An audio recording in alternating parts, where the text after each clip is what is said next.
Welcome to Assamese Gyan YouTube channel. আজি আকৌ এটি গুৰুত্বপূৰ্ণ আপডেট লৈ আপোনালোকৰ মাজলৈ আহিলো। বৰ্তমান এলপি আৰু ইউপি স্কুলসমূহৰ শিক্ষক নিযুক্তিৰ কাম চলি আছে। তাৰ মাজতে অসমৰ শিক্ষামন্ত্ৰীয়ে আজি এলপি আৰু ইউপি স্কুলসমূহৰ নিযুক্তিৰ লগত সংগতি ৰাখি এটি আপডেট দিছে। আপোনালোকৰ লগত সেইখিনি শ্বেয়াৰ কৰাৰ বাবে আজিৰ ভিডিঅ'টি বনাইছো।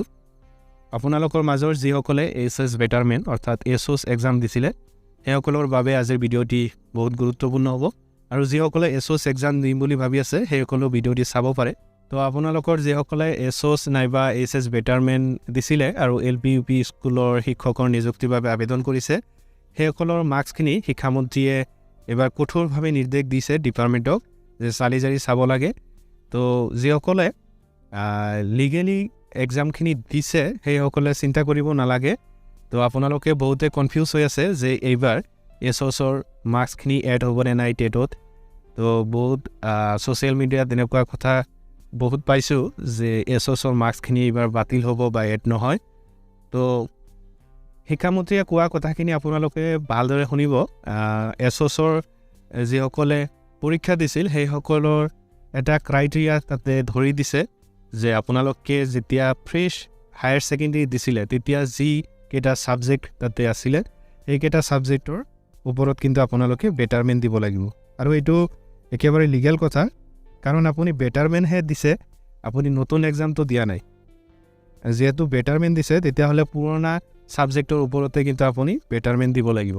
নতুন ছাবজেক্ট লৈ আপুনি এক্সাম দিব নোৱাৰে। সেইটো ক্ৰাইটেৰিয়া বহুত বেছিকৈ এইবাৰ ধৰিব।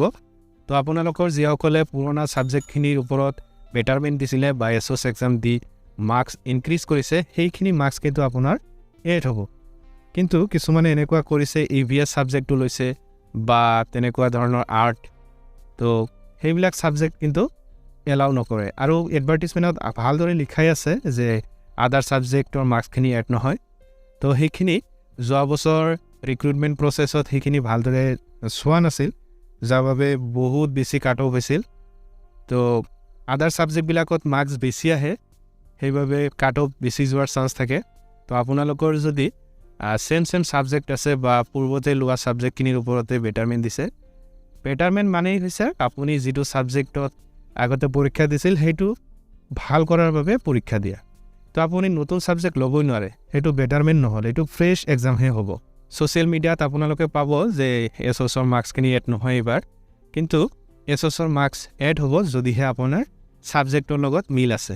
তো চিন্তা নকৰিব, আপোনালোকৰ ছাবজেক্টৰ লগত যদি মিল আছে তেতিয়াহ'লে মাৰ্কছ এড হৈ যাব। তো আজিৰ ভিডিঅ'টি আৰু দীঘলীয়া নকৰোঁ। ভিডিঅ'টি ভাল পালে প্লিজ চেনেলটি ছাবস্ক্ৰাইব কৰি ৰাখিব নতুন নতুন আপডেট